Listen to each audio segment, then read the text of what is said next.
احمد خان اور عالیہ بیگم کو گزرے ایک ہفتہ ہو گیا تھا۔ وقت ہر زخم کا مرہم ہوتا ہے۔ ان کے جانے کے بعد غازی نے کسی حد تک خود کو سنبھال لیا تھا، لیکن اس دہلا دینے والے حادثے کے بعد ارج کمرے میں بند ہو کر رہ گئی تھی۔ اس کا غم اتنا بڑا تھا کہ قطرہ قطرہ آنسو ہمہ وقت اس کی آنکھوں سے بہتے رہتے۔ ہارٹ بیٹ، ایک ہفتے سے تم اس کمرے میں بند ہو، رو مت، ماموں ممانی کی مغفرت کے لیے دعا کرو، جو جاتے ہیں واپس نہیں آتے۔ بے شک ہر ذی روح کو موت کا مزہ چکھنا ہے، پھر تم ہماری طرف لٹائے جاؤ گے۔ ہر جان نے موت کا مزہ چکھنا ہے، اور تمہیں قیامت کے دن تمہارے پورے بدلے ملیں گے۔ جس کو آگ سے بچا لیا گیا اور جنت میں داخل کر دیا گیا، وہ یقیناً کامیاب ہو گیا۔ دنیا کی زندگی دھوکے کے سامان کے سوا کچھ نہیں۔ غازی، میں کیا کروں؟ مجھے ان کے بغیر رہنا نہیں آتا۔ ایسا لگتا ہے زندگی رک سی گئی ہے۔ ہارٹ بیٹ، جب تم روتی ہو تو یہاں تکلیف ہوتی ہے، اس نے اپنے دل کی طرف اشارہ کرتے کہا۔ غازی نے اس کے آنسو پونچھے۔ آج میں نے اپنی ہارٹ بیٹ کے لیے اپنے ہاتھوں سے کھانا بنایا ہے، آؤ مل کر کھاتے ہیں اور بتانا کہ تمہارا شوہر اس امتحان میں کامیاب ہوا بھی ہے۔ میرا دل نہیں کر رہا ابھی کھانے کو۔ دل نہیں بھی کر رہا تب بھی تمہیں کھانا پڑے گا۔ غازی زبردستی اس کا ہاتھ پکڑ کر اسے ڈائننگ ہال میں لے گیا۔ ارج، چکھ کر بتاؤ کیسا بنا ہے۔ غازی نے اسے اپنے ہاتھوں سے نوالا کھلایا۔ بہت مزے کا ہے، لگ ہی نہیں رہا آپ نے پہلی بار بنایا ہے۔ غازی نے کھانا بہت مزے کا بنایا تھا کہ وہ تعریف کیے بغیر نہ رہ سکی۔ اس کا مطلب میں بہت اچھا شیف بھی ہوں؟ واو! غازی کھانے کی تعریف سن کر خوش ہو گیا۔ ہارٹ بیٹ، میں نے آپ سے بات کرنی تھی۔ جی بتائیں۔ وہ کل میری ٹریننگ کا پہلا دن ہے۔ غازی، میں آپ کو کہیں نہیں جانے دوں گی۔ ارج، بات کو سمجھنے کی کوشش کرو، میرا جانا ضروری ہے، یہ میری سالوں کی محنت ہے۔ بڑی مشکل سے میں اس مقام تک پہنچا ہوں، مجھے مت روکو۔ نہیں، میں آپ کو کہیں نہیں جانے دوں گی۔ اگر آپ گئے تو میں آپ سے کبھی بات نہیں کروں گی۔ وہ روتے ہوئے وہاں سے چلی گئی۔ ایزل گڑیا، کل میری جوائننگ ہے اور ارج مجھے جانے نہیں دے رہی، مجھے سمجھ نہیں آ رہا میں کیا کروں۔ غازی بھائی، آپ پریشان نہ ہوں، میں بات کرتی ہوں اس سے۔ ایزل نے اسے تسلی دی۔ کیسی ہو ڈول؟ کوشش کر رہی ہوں ٹھیک رہنے کی، بہت مشکل ہے موم ڈیڈ کے بغیر رہنا۔ میں سمجھ سکتی ہوں، ماما کے گزر جانے کے بعد میں نے بھی خود کو بہت مشکل سے سنبھالا تھا۔ اللہ تمہیں صبر دے، آمین۔ ایزل نے اسے دعا دی۔ ڈول، غازی بھائی بتا رہے تھے کہ کل ان کی جوائننگ ہے۔ لیکن میں نے غازی کو منع کر دیا ہے۔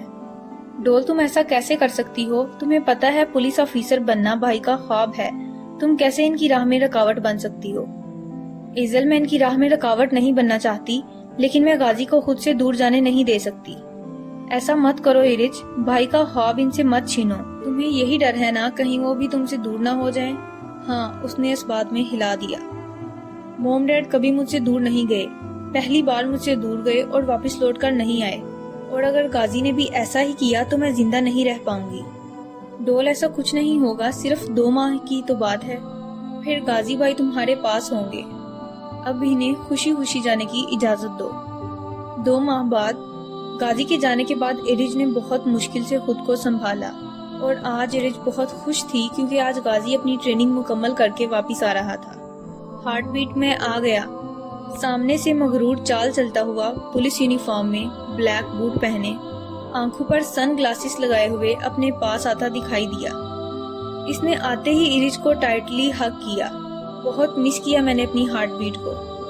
اب میں اپنی ہارٹ بیٹ سے کبھی دور نہیں جاؤں گا۔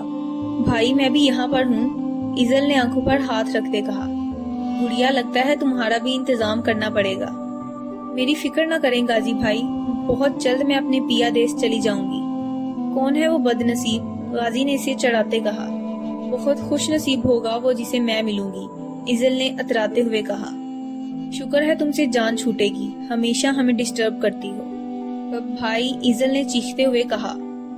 سچ ہی تو کہا، بس شادی کے بعد ہمیں پرائیویسی دے دینا۔ غازی اسے چڑھانے سے باز نہیں آیا۔ میں جا رہی ہوں اپنے گھر اور اب یہاں نہیں آؤں گی، کہتے ہی وہ غصے سے چلی گئی۔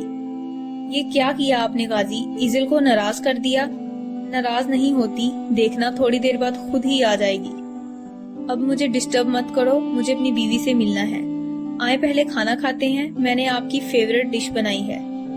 مجھے صرف میٹھے کی طلب ہے، غازی نے اس کے ہونٹوں کی جانب دیکھتے ہوئے کہا۔ میں نے آپ کے لیے کسٹرڈ بنایا۔ ارج اس کی بات کا مطلب سمجھے بنا بولی۔ وہ والا میٹھا نہیں ہارٹ بیٹ، بلکہ یہ والا میٹھا۔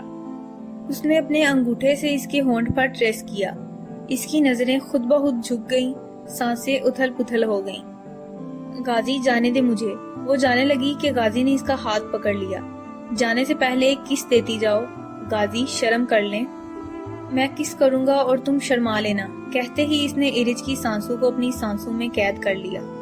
اس نے سرخ چہرے کے ساتھ آنکھیں بند کر لیں۔ کچھ دیر بعد غازی نے اس کے ہونٹوں کو آزادی بخشی۔ بہت میٹھی ہو میری ہارٹ بیٹ۔ آج رات تیار رہنا میرے ساتھ ڈنر پر جانے کے لیے۔ میں ایک حسین رات تمہارے ساتھ گزارنا چاہتا ہوں۔ تیار ہو ہارٹ بیٹ، کہتے ہی وہ کمرے میں داخل ہوا۔ سامنے ارج وائٹ فراک پہنے جس پر نیلے رنگ کی ریشمی دھاگے کی کڑھائی کی گئی تھی، بازو میں چوڑیاں پہنے، لمبا شفون کا دوپٹہ لیے، ہلکا ہلکا میک اپ کیے، کھلے بالوں کے ساتھ نازک گڑیا لگ رہی تھی۔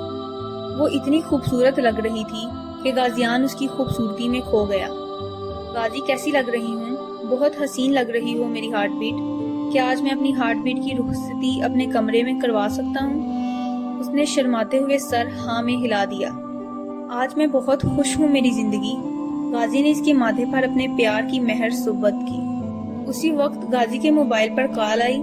ہارٹ بیٹ میں ابھی کال سن کر آیا، میرا انتظار کرنا، واپس آ کر میں اپنی محبت کا اظہار عملاً کروں گا۔ غازی کی بات سنتے ہی وہ شرم سے لال گلابی ہو گئی۔ وہ غازی کا انتظار کر رہی تھی کہ کوئی دبے پاؤں اس کے کمرے میں داخل ہوا اور اس کے منہ پر رومال رکھ کر اسے بے ہوش کر دیا۔ اس کا کام تو ہو گیا، وہ اپنی مکرو آواز میں بولا اور ارج کو اٹھا کر خان مینشن سے چلا گیا۔ چندا بائی، آپ کے لیے نیا مال لایا ہوں۔ وہ آدمی ارج کو کوٹھے پر لے گیا۔ دکھا کیسی ہے لڑکی؟ چندا بائی نے کہا۔ لڑکی تو بہت خوبصورت ہے، کہاں سے ملی؟ میری بیوی ہے، اس آدمی نے جواب دیا۔ کہاں تو اور کہاں یہ حسین نازک کلی؟ بائی نے اس کی معمولی صورت دیکھتے کہا۔ اس سب کو چھوڑ اور مجھے اس کی قیمت ادا کر، پورے 5 لاکھ لوں گا۔ اس آدمی نے ارج کی قیمت لگائی۔ 5 لاکھ تو بہت زیادہ ہیں، میں 2 لاکھ دوں گی۔ بائی نے زیادہ پیسے دینے سے انکار کر دیا۔ اگر 5 لاکھ نہیں دینے تو میں لڑکی لے کر جا رہا ہوں۔ چل ٹھیک ہے، دیے تجھے 5 لاکھ۔ پیسے لیتے ہی وہ گھٹیا انسان چلا گیا، بغیر یہ سوچے سمجھے کہ اس کی وجہ سے کسی کی زندگی برباد ہو جائے گی۔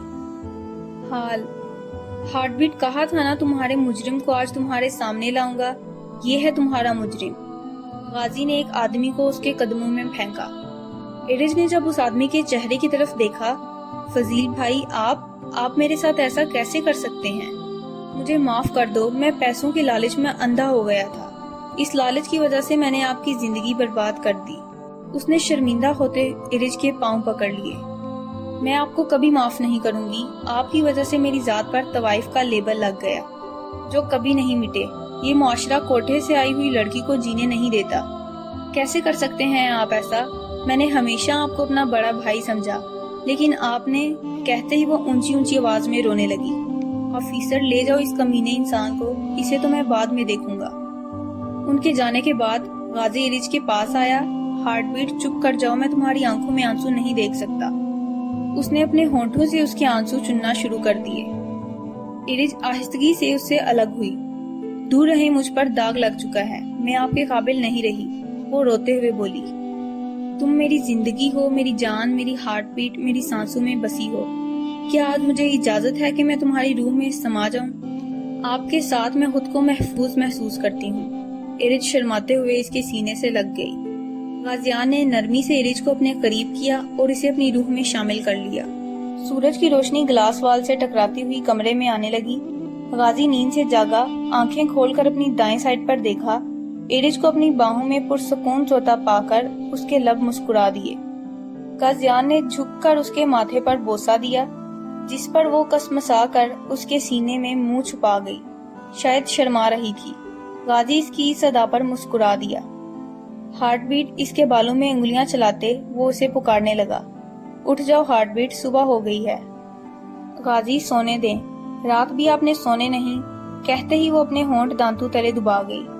غازی ایک نظر اس پر ڈالی، اس کے چہرے پر اپنی محبت کے رنگ دیکھ کر وہ مسکرایا۔ میں تو اب بھی یہی چاہتا ہوں کہ تمہیں سونے نہ دوں، کہتے ہی وہ ایک بار پھر اس پر جھک گیا۔ اسے پھر سے رات کے موڈ میں آتے دیکھ کر وہ اسے دھکا دیتی باتھ روم کا رخ کر گئی۔